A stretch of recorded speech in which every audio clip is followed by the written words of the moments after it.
I'm seeing red. Don't think you'll have to see my face again. Don't have much time for sympathy, 'cause it never happened to me. You're feeling blue, yeah.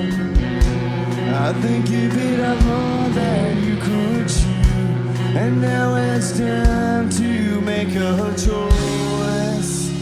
And all I wanna hear is you to follow the leader down and swallow your pride and drown when there's no place left to go.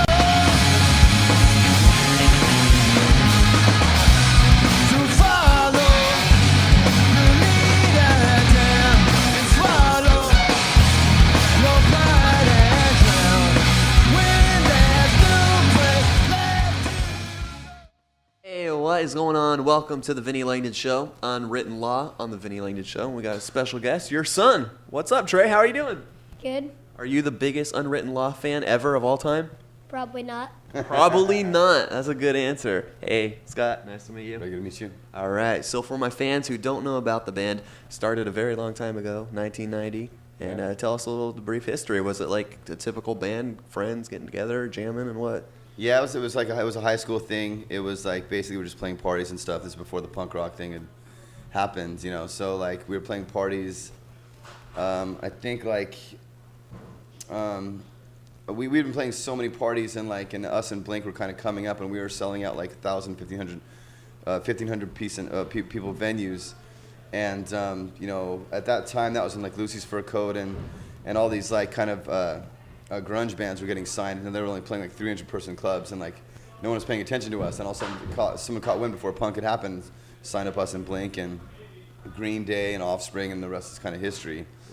Right. We're the only broke ones out of the whole crew, but yeah, so we've been around for a minute, and we've been touring, you know, for like you said, like 15 years. We've been together for almost 20 years, and we have 7 studio albums that just came out. Swan just came out March 29th, and yeah, we're just doing it. So, I mean, how did it go? I mean, in the early days when you guys were starting to, you know, sell out shows, you know, stadiums, 3,000 people, 5,000 people, and then going to like a venue small like this where it's like there's only 200 people, do you think it feels like a downgrade, or, you know, how did it feel when you guys We've been, you know, it's just for us. It's kind of like we've been playing music for so long. We played in front of 10 people and played in front of, you know, 60,000 people. So it's like our band truly is here for the music. We get off on playing live music. We get off on throwing down really fucking heavy like fucking rock shows, and that's really what our band is all about. You know what I'm saying? And it's like we haven't toured in 5 years, and so this is like the first time we're branching back out. But for us, it's just like we just want to go play music, and like we're stoked if someone comes, and we're gonna be stoked if no one comes anyways, because we're still playing,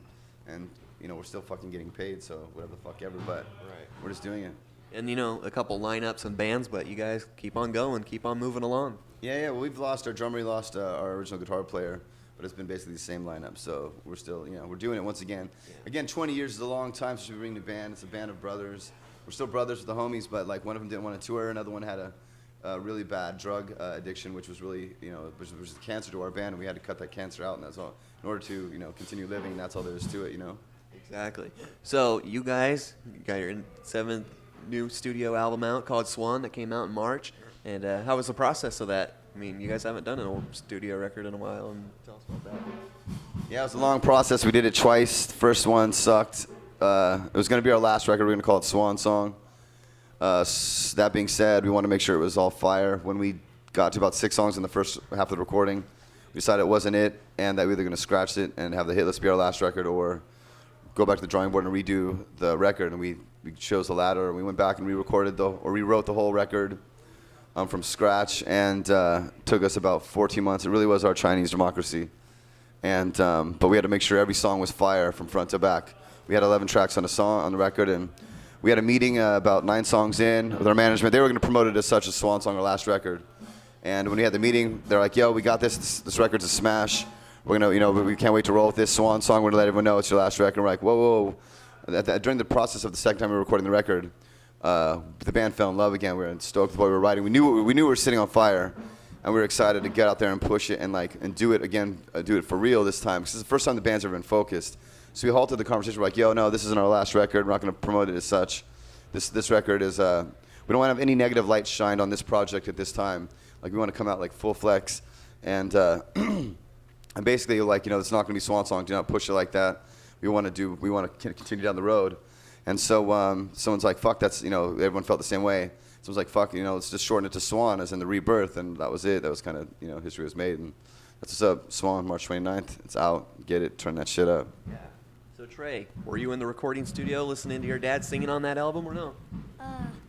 I guess a little bit. I think on the credits it says I'm an initial singer. So.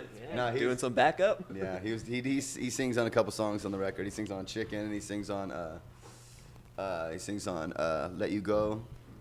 Yeah, he's all up in the mix. Right on. So you're lucky, and how does it feel like to be on the road with Dad? I just think it'll be a great experience, and I don't know what to expect. You don't know what to expect? You got any advice for him, Dad? Yeah, have as much fun as you can, baby. Good stuff. Now tell us, I mean, when you guys were going, it was like more alternative hard rock, and now on this record, it seems like, I was just listening to the sound check. You got a lot of groovy songs and, stuff you can groove to, and, it's good for all ages, good music, mix the genres together. It's fun for the whole fucking family. Definitely. Nah, you know what it is that we've been crafting songs for 20 years with this band. I've been writing songs for 25 years. And that being said is that we've so many influences come into my life in the last 20 years as a songwriter. And so coming into this stage in our career, we're not trying to make things to be harder, faster, this, that, the other. We're trying to make sure every song is devastating in whatever format it is. If it's a love song, it's going to be fucking full on. If it's a heavy song, it's going to be full of fangs. And so we're concentrating each song as individuals, making sure that it's as much fire as it can be. And that being said, is like if a certain song needs a bit of groove to it, that's what it's going to get. If a certain song needs to be driving faster, that's what that's going to get.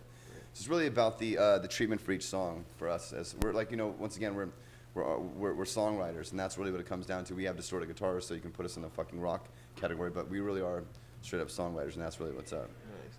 Now, for being a frontman of a band, do you call yourself the leader, or is it more of a group effort when you guys are writing songs? Is, hey, this is a song that I wrote in my bedroom, I'm Scott, and this is the way it's going to go, I want the guitars heavier, or does all the band members, put their input into it and say, well, I feel it this way, or what's the deal with that when you guys are writing the songs? Well, I don't preset it as like I'm Scott, so that's how it's going to go, but I'm definitely the fucking boss. Like fucking, it's either my way or the fucking highway. But no, it's inevitably we all put in on it. But yeah, like I'm pretty much a Nazi when it comes down to that kind of stuff. It's like I'm really stingy, and I'm very particular with what I want to hear with kick and snare patterns. Like I have to basically coordinate all that, and hi-hat patterns, and I go over everything. I'm there for everything. I'm a producer, so that's what I do. Like I produce, and now with Unwritten Law, it's like that's what I'm doing now is producing with Unwritten Law as well. So it's like I definitely have my hands in everything. There's no stone left unturned. So.